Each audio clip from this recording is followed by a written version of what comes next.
कौन है धनवान। एक बार एक संत अपने गांव से कुछ दिनों के लिए एक दूसरे गांव में गए। गांव के बीचों बीच एक लंबा पेड़ था। संत वहां बैठकर रोज प्रार्थना करता था।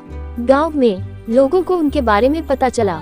लोग अपने समस्याओं का समाधान पूछने के लिए उस लंबा पेड़ के नीचे उनसे मिलने आता था। संत वहां पेड़ के नीचे बैठकर लोगों की समस्याओं का हाल बताता था और लोग खुशी होकर घर लौट जाता था। फिर गांव में लोग उनके बारे में अच्छी अच्छी बातें करने लगे। उसी गांव में एक बहुत ही अमीर व्यापारी रहता था। गांव में लोगों के मुंह से संत की ईमानदारी और शक्ति के बारे में सुनकर अमीर व्यापारी बहुत प्रभावित हुए। एक दिन धनी व्यापारी संत के पास गया और उसे सोने का एक थैली देते हुए कहा, हम जानते हैं आप इस धन का उपयोग किसी के भलाई के लिए करोगे, कृपया इसे स्वीकार करें। संत ने उत्तर दिया, कृपया थोड़ी देर प्रतीक्षा करें।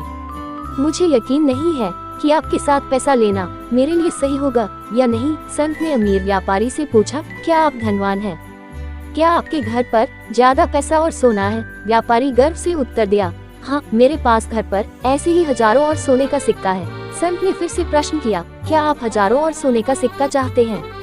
व्यापारी ने उत्तर दिया, क्यों नहीं, अधिक पैसा कमाने के लिए मैं हर रोज कड़ी मेहनत करता हूँ और ज्यादा अमीर बनने के लिए मैं भगवान से रोज प्रार्थना करता हूँ। फिर संत ने सोने का थैली व्यापारी के सामने धकेल दिया और कहा, क्षमा करें, क्योंकि हम आपके साथ पैसे नहीं ले सकता। अमीर व्यापारी हैरान था। उन्होंने उनसे पूछा, लेकिन क्यों? संत ने उत्तर दिया, धनवान व्यक्ति होकर एक भिखारी से धन नहीं ले सकता। अमीर व्यापारी को बुरा लगा।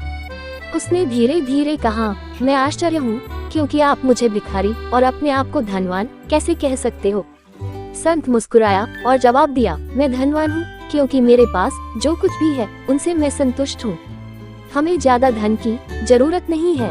और आप एक भिखारी है क्योंकि आपके पास कितनी भी धन हो फिर भी आप हमेशा असंतुष्ट रहते हो और ज्यादा भीख मांगते हो।